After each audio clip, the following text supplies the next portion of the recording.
You know what's really cool? It's just wonderful that there's people from all over the planet that are worshiping together. And right now, all over the planet, people are worshiping together. And a lot of you are right here from all over the planet worshiping together. And we love to have the whole family of Christ join us for worship. We're really pleased that you're here. And we want to just encourage you, before you leave, we're going to bait you with food out there, okay? And the object of that is not because you're coming here starving to death, but because we'd like you to stick around, meet some new people, make some new friends, and just enjoy some fellowship before you run off to start your day. So there's going to be some food hanging out there.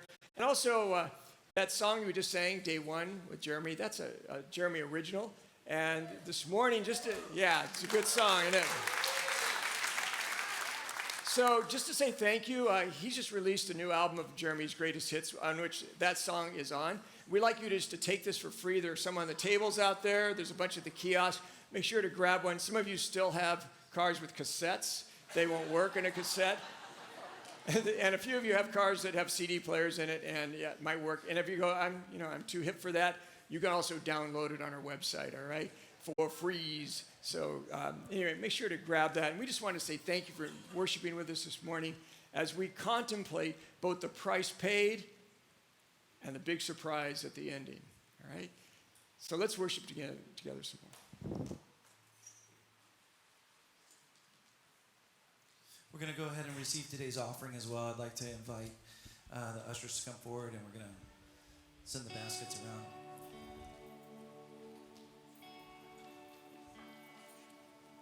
How deep the Father's love for us, how vast beyond all measure, that He should give His only Son to make a wretch His treasure. How great the pain of searing loss, the Father turns His face away, as wounds which mar the chosen one bring many sons to glory.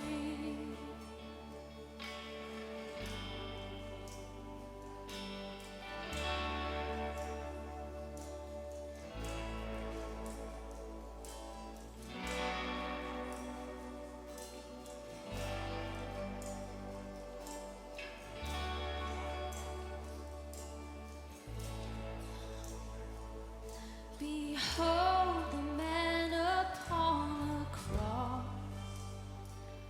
my sin upon His shoulders. Ashamed, I hear my mocking voice call out among the scoffers. It was my sin that held Him there until it was accomplished. His dying breath has brought me life. I know that it is finished.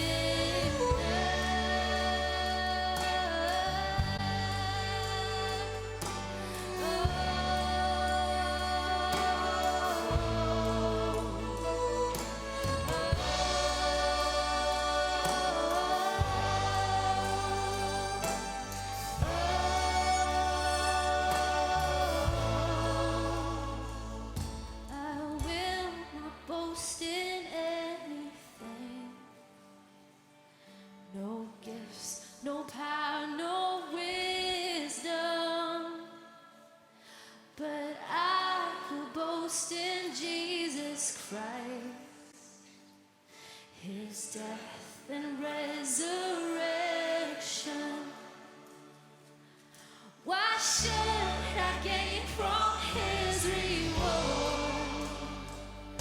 I cannot give an answer, but this I know with all my heart: His wounds wounds have paid my ransom. Why should I gain from his reward? I cannot give an answer, but this I know with all my heart. His wounds have paid my ransom, but this I know with all my heart. His wounds have paid my ransom.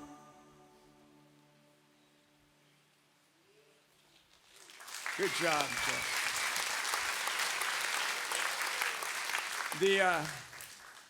The path to the good news of Easter goes through some really rugged stuff. In fact, it includes words that we never would want to hear.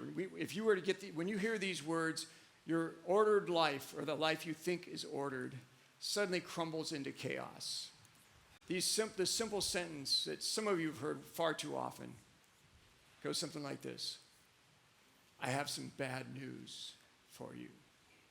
Now, if Dr. J. Wayne says that, all of a sudden you go, oh no, are my affairs in order? What does this mean? And depending on where you're at in your stage of life, all kinds of things run through your head. What does this mean?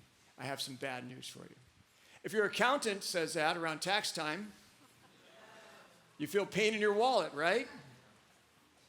You know, it's still gut-wrenching, but it may be in a different way. If you get a phone call in the middle of the night from a relative, or a cop is at your door when your teenage son ought to be back, I have some bad news for you. All of a sudden, your ordered world turns chaotic. Some of you have experienced that. Some of you know what that's like. But what it really tells us is that we live in a world where there's some really bad news. And that bad news is often not that we're not just only recipients of, we're also people who help cause it. In other words, there's something wrong with us as human beings.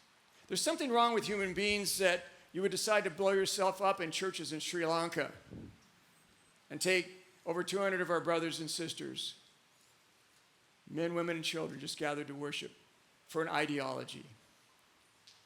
There's something wrong with us humans who are given incredible gifts like this one. If you're a visitor or regular here, you probably were out playing, and this is a gift of God that we're playing in, that God gave us.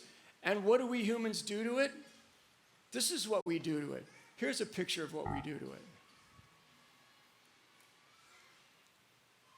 We take that wonderful gift and we twist it and bend it. We think we deserve this. Not the guy. Well, maybe if you're a girl, you think you deserve that, but we think that's the life I deserve. I ought to. I mean, that's real. I really deserve that. Work hard.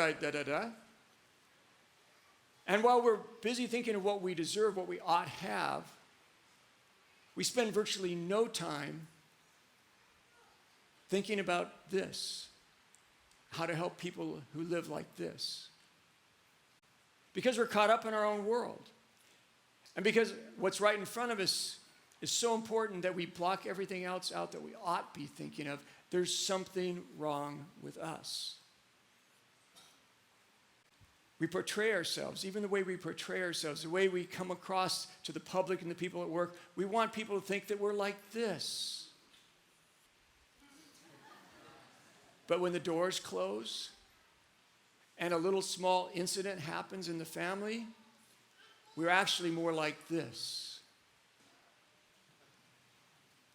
And if you say, that's never me, you're lying, okay? You see, we creatures are in deep trouble. God has some bad news for us. God tells us, you think you're self-created, you're self-dependent, and self-sustaining, and you don't have any need for anybody, and particularly for me. That's bad news for you. It's bad news for the people around you. It's bad news for humanity.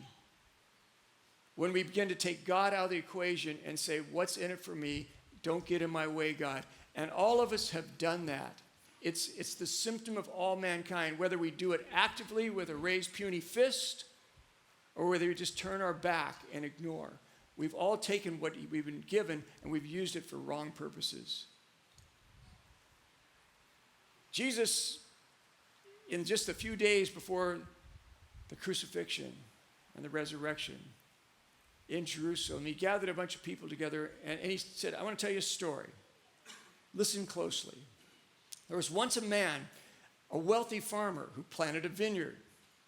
He fenced it, dug a wine press, put up a watchtower, and then turned it over to farmhands and went on a trip. In other words, he set these people up.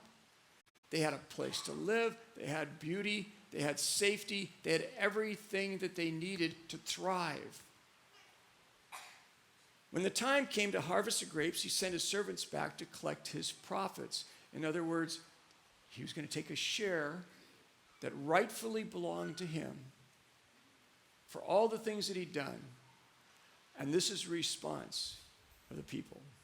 The farmhands grabbed the first servant and beat him up. The next one they murdered. They threw stones at the third, but he got away. And the owner tried again, sending more servants, and they got the same treatment. The owner was at the end of his rope. He decided to send his son. Surely, he thought, they will respect my son. But when the farmhands saw the son arrive, they rubbed their hands together in greed. This is the heir. Let's kill him, and we'll have it all to ourselves. And they grabbed him, threw him out, and killed him. Interestingly, on the Friday before the resurrection, Jesus took the rebellion of all of us farmhands who claimed things that really rightfully belonged to him. Said, I'm going to run my life my way. I want to do it how I want to do it. God, I don't care what you want. And our self-centeredness, our selfishness, and working out into other lives where we become twisted and broken, all of that. On that Friday, he took on the cross on himself so that we wouldn't have to live as people who were basically getting bad news. And the bad news that we were getting went like this. You're terminal. You're terminal. Is there any hope, Doc? It'll take a miracle. There's no hope except for a miracle. That was on Friday. And we are sitting here in this room as people who believe that as much of the bad news as we deserve, there is a way out. There is a miracle that changes bad news into good news.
Hita. Zarik.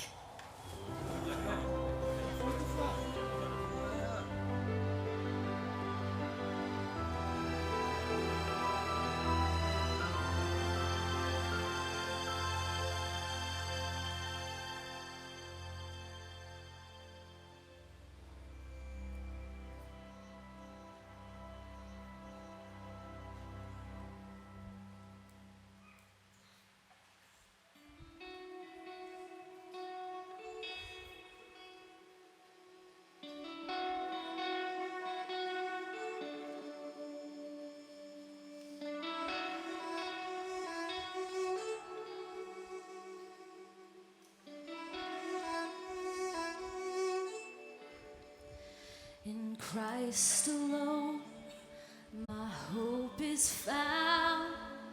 He is my light, my strength, my song. This cornerstone, this solid ground, firm through the fiercest drought and storm.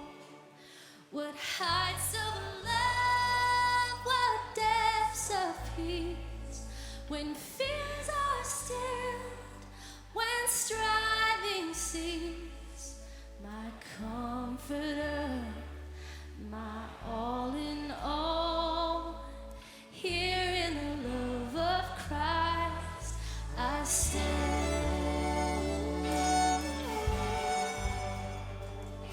Oh,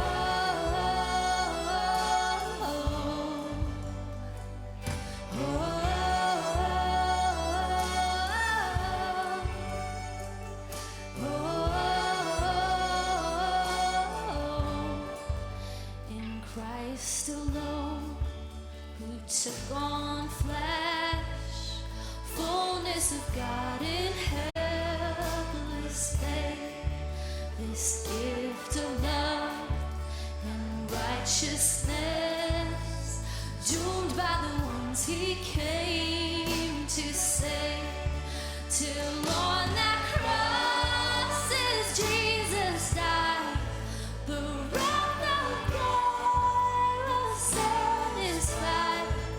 For every sin on him was laid, here in the death of Christ has there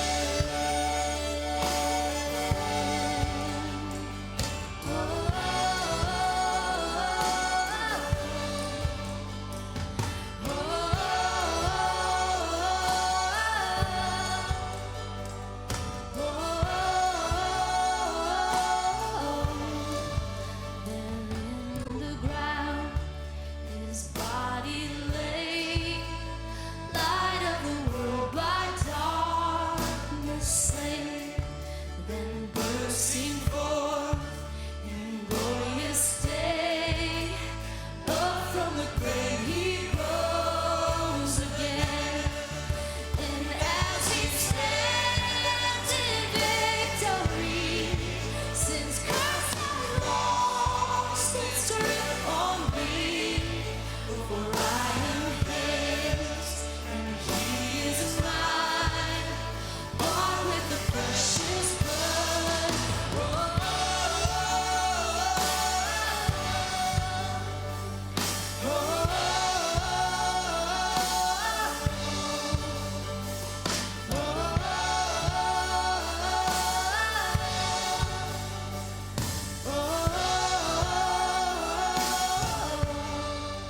No guilt in life, no fear of death.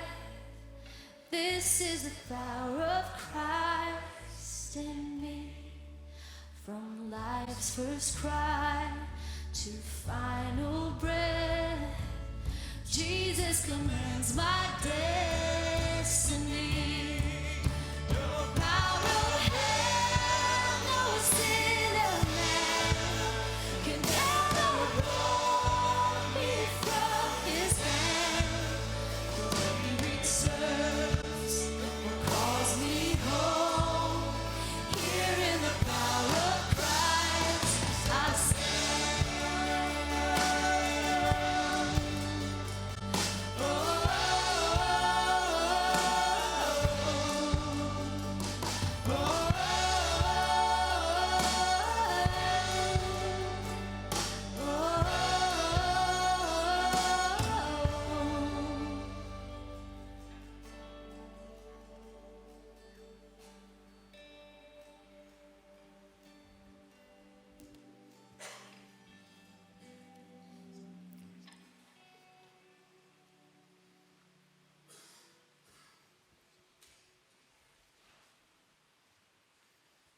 Reveals matter. Some of you may have spent a lot of time and energy trying to do the right proposal or do a gender reveal on a kid. The surprise matters. The Russo brothers, the directors of the Marvel's Avenger movie, have spent all week last week trying to get people not to reveal the surprise, the punchline of the movie, because they've spent many years getting this movie ready. And the punchline matters. Because in the punchline has a certain power. The reveal has a certain power to bring perception, because it takes everything that's come before in a way that an explanation can't do. You know, a documentary plods along. Like, oh, really? Another 20 minutes? But, you know, Marvel's Avengers, 2 hours, and bam, you're like, more Iron Man, you know? And you're just waiting for that moment, because that one moment takes everything, all the movies that you've seen before, and it flips it and it turns it on its head in a way that brings instantaneous and total reorganization. That's easy for me to say, isn't it? But it gets reorganized all at once in a flash perception that you don't get in a progressive way. So reveals matter. They actually say something that can't be said in another way. And the surprise brings you to an understanding. You know, this from Jeremy Hartshorn. I can't cite any further than that. I don't know who he stole it from, but he was telling me, you know, hey, we're aging, because we've known each other 30 years, almost, 25 years. See, first thing that goes memory. Second thing to go is accuracy. The fourth thing, no, sorry. He's saying, you know, we're aging. I was standing there in front of the mirror in my skivvies and kind of looking, and the thought hit me, they are going to kick me out of Walmart. Any minute. See, that little reveal of context changes things. Do you understand where Jeremy was standing as he was examining himself?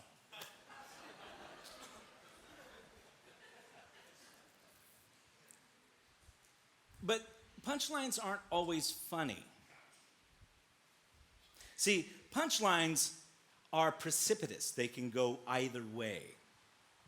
Sometimes a punchline comes in that turns everything on its head in a way that is tragic. In fact, that's the difference between a tragedy and a comedy. See, a tragedy, something happens and everything just slides down into the ocean and fire. You know, mayday, mayday, mayday. That's Hamlet. See, a comedy, and a comedy isn't a humorous thing. A comedy is something where everything turns out okay, in the classic definition. A comedy, a punchline comes and everything is so much better. Now, for the disciples of Jesus, the crucifixion was a punchline of tragedy. They had been proceeding on one set of expectations, with one set of understandings about all of the history of Israel. You think the Avenger story has been long, right? God was working since a garden building this thing, working with Israel, working with his people, you know, Abraham and Moses and David and all those guys with the Yah names. There's lots of them. And the disciples thought, finally, it has come to the great reveal. We know who this guy is. We are the ones with the spoiler. He has shown himself powerful, and he's moved us. We are convinced. We will follow him to our deaths. And then, bam, bam, bam, like 6 hours. Just a whirlwind, and he's taken away, and they're beating him, and wait a minute, they're thorns and nails, and then Jesus says, game over!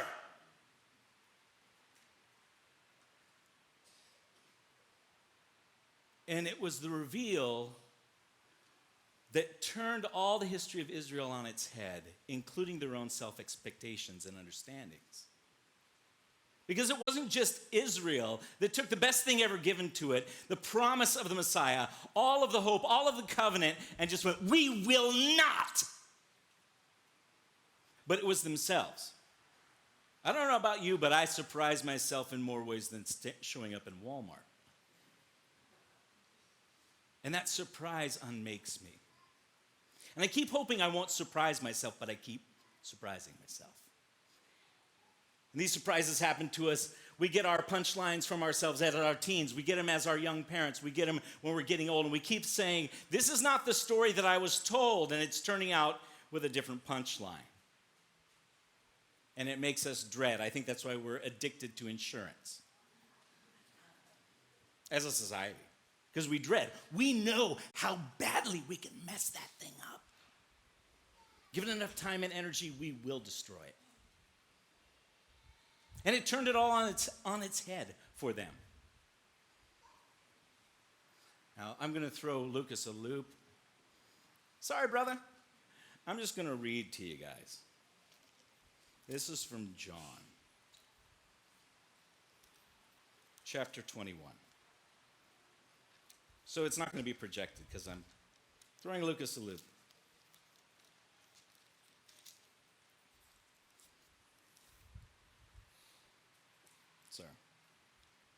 Sorry, chapter 20.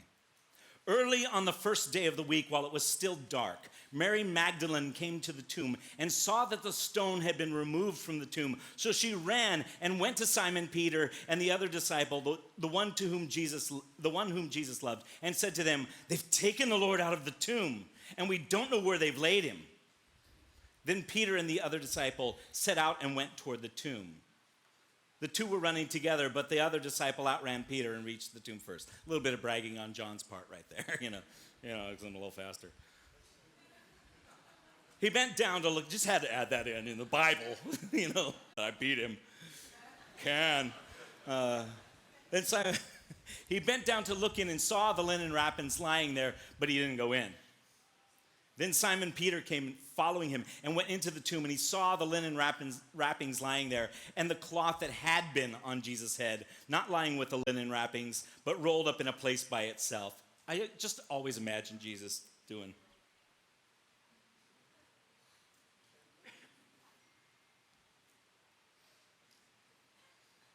Out of here. Boom. It's so cool. Just life bursting up in an eternal being. And all the patience in the world to lay it there. I think he left a mint. Then the other disciple who reached the tomb first also went in, and he saw and believed, for as yet they didn't understand the scripture, that he must rise from the dead. And the disciples returned to their homes, but Mary stood weeping outside the tomb. As she wept, she bent over to look into the tomb. It's like cry a little, look a little, cry a little, look a little. And she saw two angels in white sitting where the body of Jesus had been lying, one at the head and the other at the feet. They said to her, "Woman, why are you weeping?" There's a setup. The crucifixion, the beatings, She said, "They've taken away my Lord. I don't know where they've laid him." And when she said this, she turned around and saw Jesus standing there, but didn't know that it was Jesus. Now, Jesus could have said, "Hey, it's me, Jesus." Jesus said to her, "Woman, why are you weeping?" I just see Jesus going, "Watch this one, Gabriel. Wait for it. Wait for it." Supposing him to be the gardener, I love it. He says, "Who are you looking for, by the way? Who are you looking for? Guy with a beard?" "Sir, if you have carried him away," she says, "tell me where you've laid him, and I'll take him away." I just see this little wisp of a girl with a 200-pound guy like, "Yeah, I'll just drag him." She's obviously shocked. Jesus said to her, "Mary." I love that. "Mary." Come on. Hey, Mary. Hello. And in that one moment, she goes, "Rabboni." My teacher. Oh, like sacred, whatever. Holy. Wow. it all comes crashing in. That one word Mary says, look at this. It ain't what you thought. What that one thing says and what we celebrate today and what the offer of the empty tomb is for us today is that God's punchline on all of the stuff is this: give me your worst. Not just your mistakes, give me your malice, give me your anger, give me your deliberate rebellion, give me all the vile vitriol you can pour out. Let's knock it out. Come on, give it to me. Give me your jealousy and your greed and your cowardice and your betrayal. Give me your subterfuge. Give me all you got and see what I can do with it. I will turn the worst you've got into the very best that has ever happened. You have seen no transformation like this. He goes, this is the way we do it uptown. I am bigger. He says through the empty tomb to us still today, I am infinite God. I have more power to live than you have to die. I have more righteousness than you have the power to sin. You cannot outdo me. I can transform it all. This, by the way, is not an offer that we defend or prove or spin or offer as a product. The gospel is a block of pure plain gold. You open your hand and it tells itself. Jesus says, you want life? Yield your story to me. Let me give you a different punchline. You are headed for a tragedy, and the more you try to make it better, it will become greater and greater tragedy, and it will be filled with regret. Give me you, and we will turn you into a joke. Just like me. Says, let us laugh. This is his words from the Revelation, chapter 22. Jesus speaking, I am the root and the descendant of David, the bright morning star. The Spirit and the bride say, come. And let everyone who hears say, come. And let everyone who is thirsty come. Let anyone who wishes take the gift of the water of life freely. And on this Easter, the living Christ extends his hand and says, I don't care if you already believe. You got stuff that I need to redeem. Come. Come on. Come on. Let's laugh our way to eternity. Because this is interactive. You get to choose tragedy or comedy. Let's walk in comedy. We're going to worship our Lord.